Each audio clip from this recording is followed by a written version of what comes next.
Good evening and welcome to Wrestling Rewind. I am your host, Angel Amoroso, and I am joined by my co-host, Iron Man Tommy Cairo. What's up, hey, girl? Tommy, what's going on? Nothing much. Just getting ready to read a little something out of this is all about the Canadians Pro Wrestling Hall of Fame. And you would be surprised when you go through this. You may have never really necessarily connected that with some of these guys with Canada because they were big stars everywhere else in America as well. But they were a lot of guys. Canada was a huge territory. As we just got done doing a reading about Stu Hart's promotion in Calgary, Canada, it's a big area, and there were tons and tons of promotions back in the day. They called it this particular area the Canadian Maritimes. It's all around, the water and the ports. So these guys are very interesting. They are called the Love Brothers. Right. At this time, it was Johnny Evans and Wes Hutchins. Now, I don't know if it stayed that way. Hold on. Little closer. There you go. There you are. Close enough. Yeah. They're pretty cool looking guys. Hippie gimmick, they wear the peace sign, and for the time they were cool. The Love Brothers are proof that the right gimmick at the right time can transform two journeyman wrestlers into stars. Hamilton's Johnny Evans and a Newfoundland-born Hamilton raised Wes Hutchins, both trained at Al Spittle's gym. They became friends and occasional tag team partners. In 1968, the Buffalo-based National Wrestling Federation promotion was looking to create a new tag team with a really out there look. The promoter wanted a couple of men that didn't look like the humdrum wrestler, the big cauliflower ears and all that stuff, said Evans. The hippie movement was in full swing, and wrestling was introduced to Hartford Hutchins and Reginald Evans Love, the Love Brothers. Decked out in the style of the time, bandanas, long flowing hair, flowered pants, bell bottoms, and beads, the Love Brothers would preach peace but create war in the ring. How cool is that? You're doing exactly the opposite of what your gimmick. I love it. That's awesome. Not bad. Jesus, the people hated us. You've either got to be well liked in wrestling or well hated, and we were well hated. So we were making good money, said Hutchins. People wanted to come see us. These two Love Brothers that were causing all the trouble. Evans was a wizard on a microphone, and Hutchins could bump with the best of them in the ring. Besides the NWF, the Love Brothers were big in the IWA and Toronto, and also worked Georgia, the Carolinas, and Florida. Oh. Al Costello and Bruce Swayze both served as managers for the team at different times. The Love Brothers were together for almost a decade. Evans had to give up wrestling when his back deteriorated badly. Since retiring, he has worked in various businesses around Hamilton and spends winters in Florida. Nice. Canada, Florida. Makes sense. Yeah, cold, hot. You need a break from the cold, you need a break from the hot. It's a good transition. Exactly. It's awesome. Hutchins returned to Newfoundland in 1980 and owned a nightclub while continuing to wrestle. He was working against adorable Adrian Adonis on Bearman McKigney's tour in 1988. Bearman McKigney, he had a bear, and he brought the bear around and wrestled the guys and had regular wrestling matches also. Yes, that's actually a part of one of our title shows about animals in wrestling. It actually goes through the history of all the animals that have ever been involved in the history of professional wrestling. Wow. Stay tuned for that. It'll be on a coming titled episode on Wrestling Rewind. But that sounds interesting. Yes, it is. Continue, Tommy, please. Okay. So Adonis, McKigney, and Pat Kelly were killed in a car accident. That was the last time he put on the tights. These days, Hutchins buys and sells furniture and runs a taxi service. So these are short, so we'll do a bunch of them. I'm going to find you somebody else that's interesting. And a lot of the younger guys, going back now a bunch of years, but they're still pumping out, graduates and journeyman wrestlers out of those territories, like Christian and Edge. All those guys came from up there. Oh, and also Val Venus. There you go. That's where Val Venus came from. Exactly. Well, he just disappeared, right? Well, disappeared. I don't know. He's got his own business line. Some weed thing, right?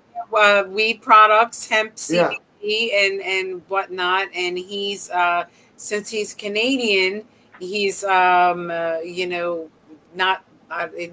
agreeing with being a taxpayer.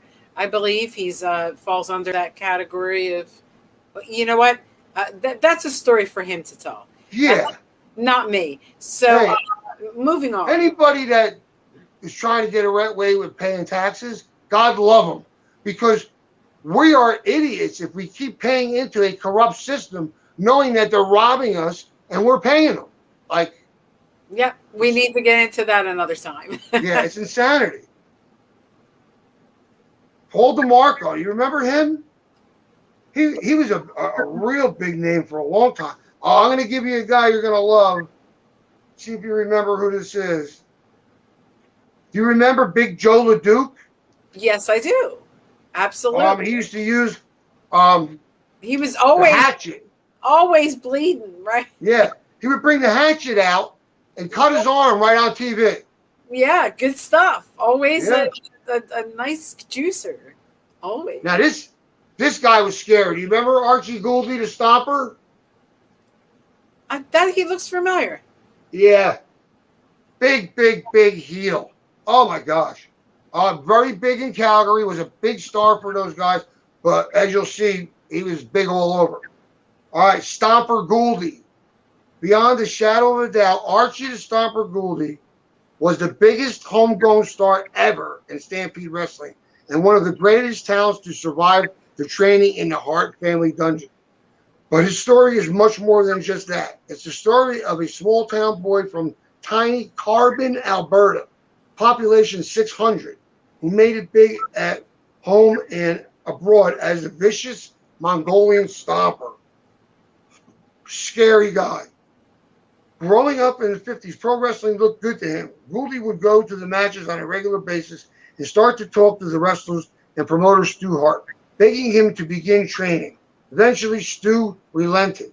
No one expected to see the strong, lanky, 6'2" kid with a junior football background back at the dungeon the day after his first stretching.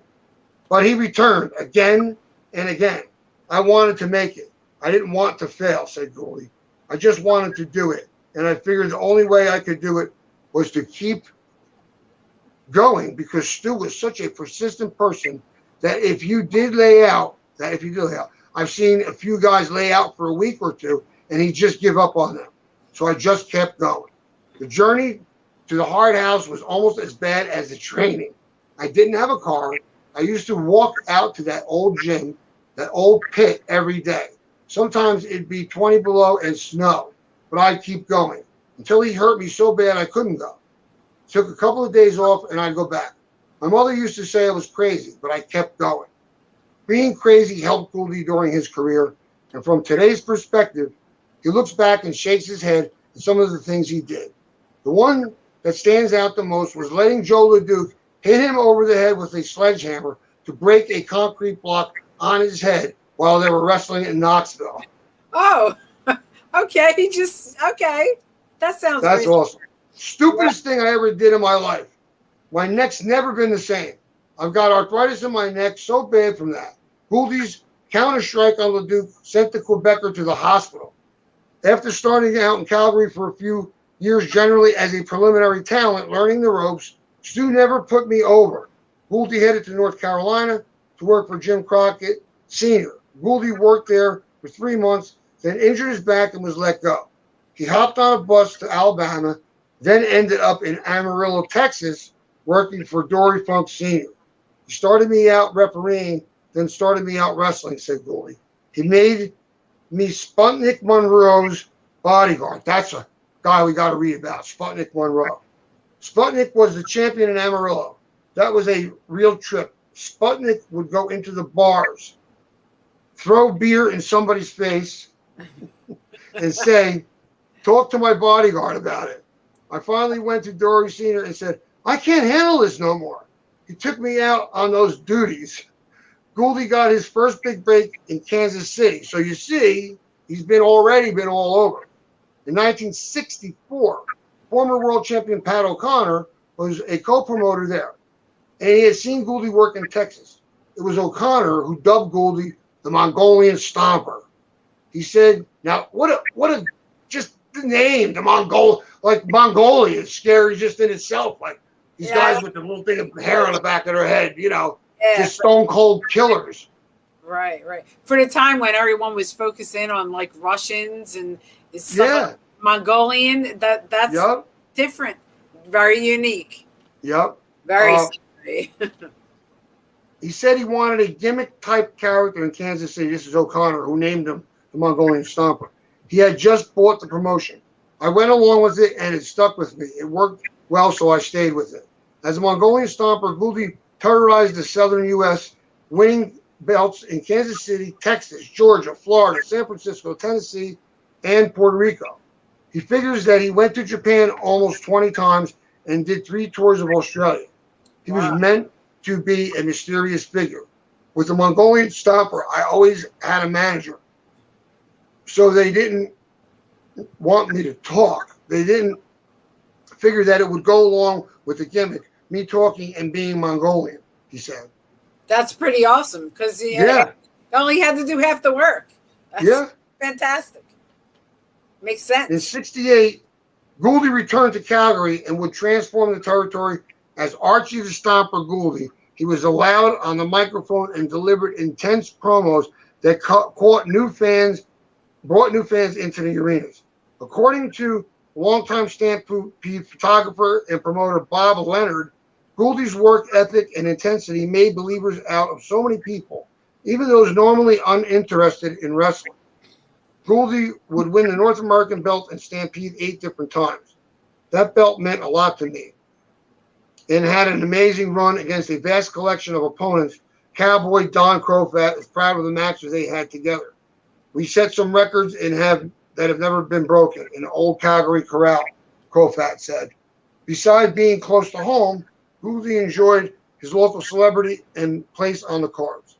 The good thing about working Calgary was that once a year you got to wrestle the world champion. He said over the years, Gouldy took on the likes of Terry Funk, Dory Funk Jr., Harley Race, and Ric Flair though not all in Calgary. So he became a star all over. Conditioning and physique have also been a major part of Gouldy's life. I started training and working out and just sort of kept it up, he explained. I enjoyed it. I was fortunate enough to meet a few people across the country who helped me out. He still works out, going to the gym, playing racquetball. How dated is that, racquetball? Riding his bicycle on average 100 miles a week on the hills near Knoxville, Tennessee. Those are a lot of hills. Gouldy once set a record for the number of sit-ups done in an hour while wrestling in Dothan, Alabama. I mentioned it to the promoter down there at the time that I wanted to do it. He used to do a lot of them anyway. He said, we'll do it while the wrestling show is on for 60 minutes. Can you do them that long? I said, yeah, I think I can. So they put me on an isolated camera in the corner of the screen as the matches were going on. I'd done 1,860 minutes nonstop. I had a chair with a bottle of baby oil beside me. That was the worst thing that was happening. These blisters were building up on my rear end. They kept building up and breaking. They'd start smarting and stinging. So I just swished this baby oil on it to keep it slippery there. Of course, it was live. They had a couple hundred people there in the studio. You didn't want to quit anyway. You just kept going. Couldn't sit down for 2 or 3 weeks. Laid on the bed on my side or my belly.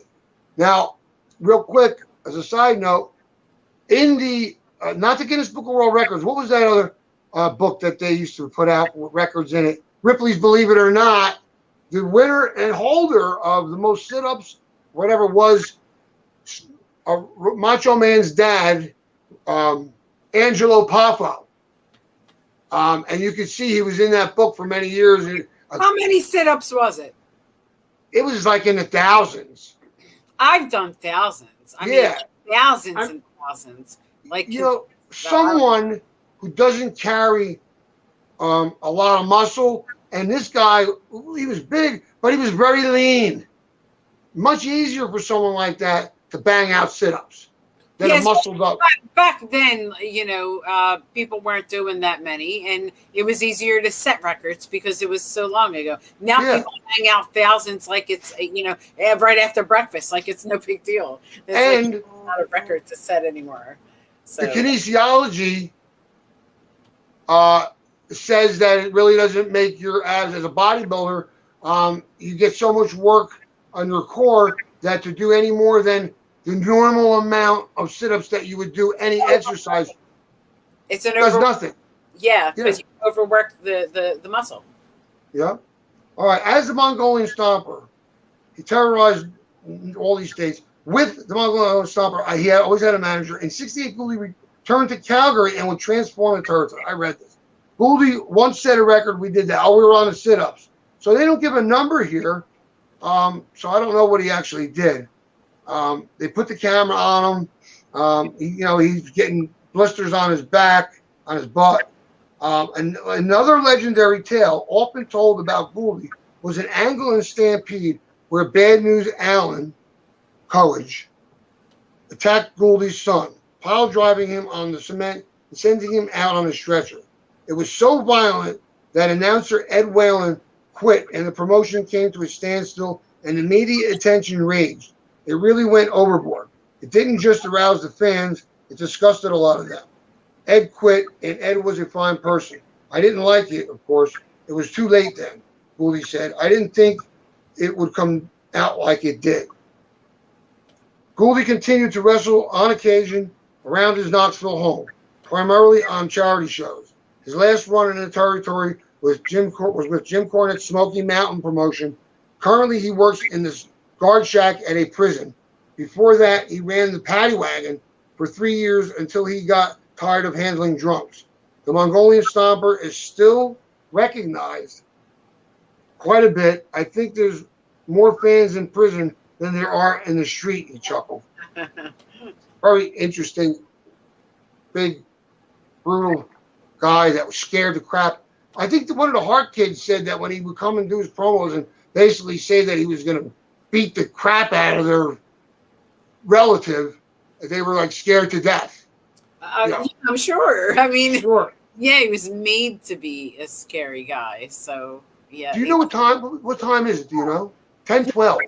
Yeah, actually, no, we're about to ready to wrap up here. I think there's a few cute, good stories in there that I never heard of. A lot of interesting. Pat Patterson, Canadian. Oh well, there's a lot of guys. Moose Borowski, I remember he was awesome. Velvet McIntyre. Yeah, really quickly go through some names that are in this book that they forward to hearing about full stories about in the future. Like flip through, tell us, like Pat Patterson so far. Go Ivan Koloff.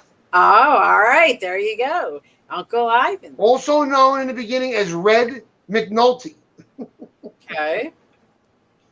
All right, we had Don Jardine. You know who that is? That's the spoiler. All right. Coming up. Jardine. Coming up. He's a big, huge name. We got Renee Goulet. Remember Renee Goulet? Yeah, of course. Yeah, sure. WWF Tag Team Champion.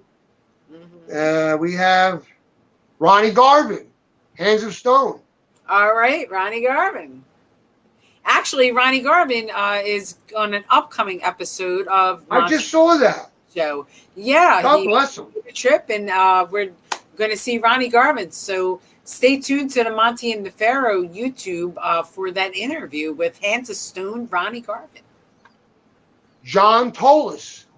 Oh, okay, great. And that would include, of course, his brother Chris Tolis. The Golden Greek. Yes.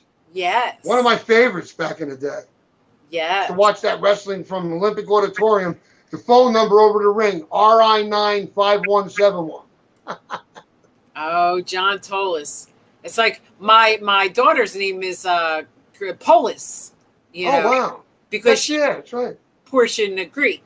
You know, Wow. so it's always you know, it's similar names. It's weird. So this is a list of people we have upcoming that we're going to get to reading stories about. Who else we got in this? I'm sure you're familiar with Vivian Vachon. Oh, of course. You know, the Vachon family, Butcher and Luna and Mad Dog Vachon. So can't wait to get into that one. I'm sure that. Oh, and all the Rougeaus. Oh, of course, the Jacques Rougeau, Raymond Rougeau. Let's see, well, I'll stop there. But we're going to get into the Rougeaus. That'll be exciting. That's a long history in Canadian wrestling. And they actually train a lot of people. They train some hardcore wrestlers that were in this area, and I don't. Canada's had a big influence. Yes. Oh, Lufisto. I'm sorry, I was searching for her name. Was Lufisto? They train Lufisto. Who? If you're familiar with, she's a female wrestler, a deathmatch wrestler. The Rougeaus trained her. Oh, really? Yes. Wow. Yeah, really great stuff. But we'll get into that. I wonder how they feel about that. I'm sure they feel great about it. She was very successful, extremely successful. All right, so quite possibly the most famous, maybe, Rick the Model Martel. Of course, Can-Am. Huge name. The Model, a part of Can-Am Connection, the tag team, and later WWF, and you know, a big figure in Puerto Rico, early 80s, WWC feuds with like Carlos Colon and Abdullah the Butcher, all that jazz. Before he was the Model, he was the guy who was bleeding all over the place in Puerto Rico and on of every magazine with his face covered in blood. Yep. You know, it was just now he's got how they transitioned him into a model. You know, Abdullah the Butcher. Oh, another one. A Canadian? Yeah. Yeah. You know, Hamilton, Ontario. Abby has a voice that you wouldn't expect out of how he looks. He opens his mouth, talks, and it's sort of like the comparison. Like I could equally compare it to what you would expect when you look at Mike Tyson and then you hear him. It's the same thing with Abdullah the Butcher. You don't expect that voice to come out of it, you know. But it goes. He calls everyone Gabe. He calls everyone Gabe. Good guy though. You know, it's a shame. Edge. Oh, Edge. Okay. Yeah. We know Angelo Mosca. Yeah, all right. Jim Neidhart. Baron Miguel Cicluna. All right. Tiger Jeet Singh. Davey Boy Smith, of course. Of course. That's top of the list. I think that you have a separate book of his that we're going to get into in a future reading. So stay tuned for that. The book, Life of Davey Boy Smith. So that's going to come up soon. So hope you've enjoyed this episode of Wrestling Rewinds, Wrestling Archives book readings. And I hope you'll join us every Sunday on Monty and the Pharaohs Network on YouTube. And sit back and let us take you around the world without you moving out of your living room. Exactly. Back in time for a wrestling lesson every Sunday at 7 p.m. So join us back next week as we'll be having another book reading. I believe we're getting back to Pain and Passion. Story of Calgary. Wrestling in Calgary. So join us back for that. And until then, for my co-host, the Iron Man, Tommy Cairo, I am Angel Amoroso saying, have a nice night and a nice life. Good night. So did you want to do anything else? Or no, I think my back started bothering me a little bit, and I got to get my wife before she falls asleep. I got to send money to, I don't like when people push me and I especially don't like putting money up for product I do not have yet.